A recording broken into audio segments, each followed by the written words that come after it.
আসসালামু আলাইকুম। ওয়ালাইকুম আসসালাম। আসসালামু আলাইকুম। কেমন আছেন? আলহামদুলিল্লাহ ভালো আছি। তো আমরা আজকে এই যে আপনার খামারে আসলাম। মাশাআল্লাহ আপনার খামারটা তো অনেক সুন্দর সাজিয়েছেন। তো এই যে খামারটা সাজিয়েছেন, সাজাতে আপনার কিরকম ব্যয় হয়েছে?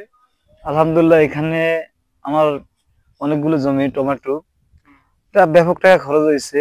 এখনো আপনার সবাই ফুল ফল এবং ভালো ফল এসেছে, ফরমালিন মুক্ত সবজি। এখনো আমি এখান থেকে সবাই সিরা শুরু করছি বিসমিল্লাহ বিল্লাহ। হুম। এখানে এটা Bangladesh unite seed company tomato, এটা আলহামদুলিল্লাহ ভালো ফল হয়েছে। এই জাতটা আমারে দিয়েছে, আমি এই জাত এনেছি, খুবই ফল পেয়েছি এবং গাছের মান, গাছের আকারিত ফুল ফল। এবং আপনি আমার সাথে আসেন, দেখতে পারেন। এই যে আলহামদুলিল্লাহ থুকনায় থুকনায় বেগুন হয়েছে। এই যে গাছের আপনার এই বেগুন গুলা পাতার জন্য এখনো দেখা যাইতেছে না। এই যে এই পাশে এটা গ্রোথ নিতে পারেন, এটা এটা আলহামদুলিল্লাহ ভালো বেগুন হয়েছে।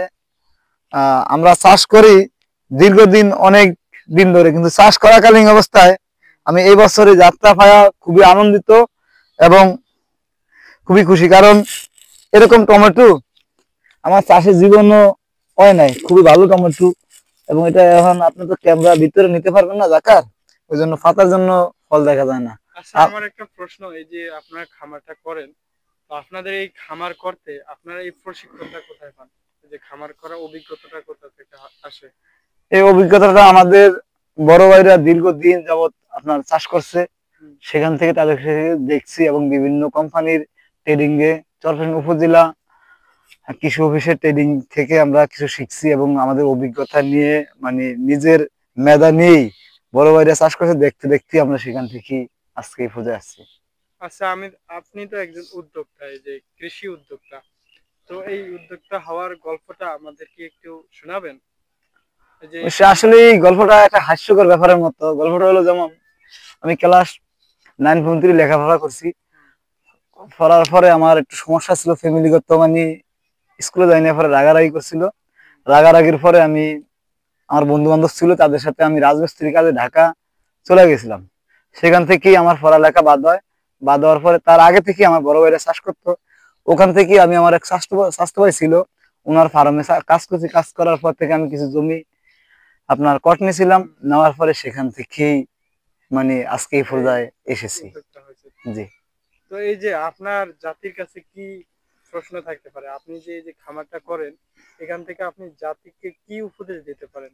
চাকরি বা আমি আমি উদ্যোক্তা। বলবো, বাংলাদেশের অনেক জায়গায় অনেক শিক্ষিত, যেরকম বিএ পাস, এমএ পাস হুম, শিক্ষিত লোক কাজ করতে পারতেছে না, বা তাদের জায়গা জমি আছে, ব্যবসা বাণিজ্য করতে পারতেছে না, তারা এরকম উদ্যোক্তা নিয়ে লোক দিয়ে কাজ করা, তারা সফলতার ইনশাল্লাহ মুখ দেখবে। হুম। ভালো উপার্জন হবে, ভালোভাবে জীবন জীবিকা করতে পারবে।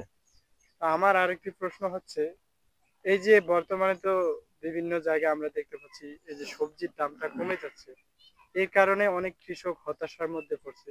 তো আপনার মনে হয় কি এই যে সবজির দাম করার কারণে অনেক কৃষকের ক্ষতি হবে, বা তারা এই উদ্যোক্তা থেকে সরে আসতে পারে? এজন্য আমি খুবই আপনার ধন্যবাদ, কারণ আপনি ভালো একটা প্রশ্ন করছেন আমাকে। এই প্রশ্নটা এখন আমার মাথায় ছিল না। এটা প্রশ্ন হলো, আমাদের মতো কিছু কৃষক আছে হুম, যারা কৃষক নামের কলঙ্ক। হয়তো এই ভিডিওটা বাংলাদেশের অনেক মানুষই দেখবে, হুম, হুম। তো আমাকে কেউ খারাপ মন্তব্য করবেন না। ভিডিওটা ফুল দেখবেন, দেখার পরে কি অবশ্যই। বলছি তারপরে আমার নিয়ে মন্তব্য করবেন। কারণ আমাদের মতো কিছু কৃষক আছে, ওরা কৃষক নামে কলঙ্ক। হুম, এখন দেখা যাচ্ছে আমাদের ভোলা চরপেশনে উপজেলায় বেশি অংশ চাষ সবজি উৎপাদন হয় মাদ্রাজ, হ্যাঁ, তারপর আপনার আমিনাবাদ, তারপর আপনার চেয়ারম্যান বাজার ওইদিকে আবু বক্করপুর, তারপর ওসমানগঞ্জ, বিভিন্ন ইউনিয়ন থেকে মাদ্রাজ সবচেয়ে, এটা মানে আমাদের গর্বিত। বাংলাদেশ কৃষি অফিসার এসে বলেছিল যে মাদ্রাজে 1 নম্বরে।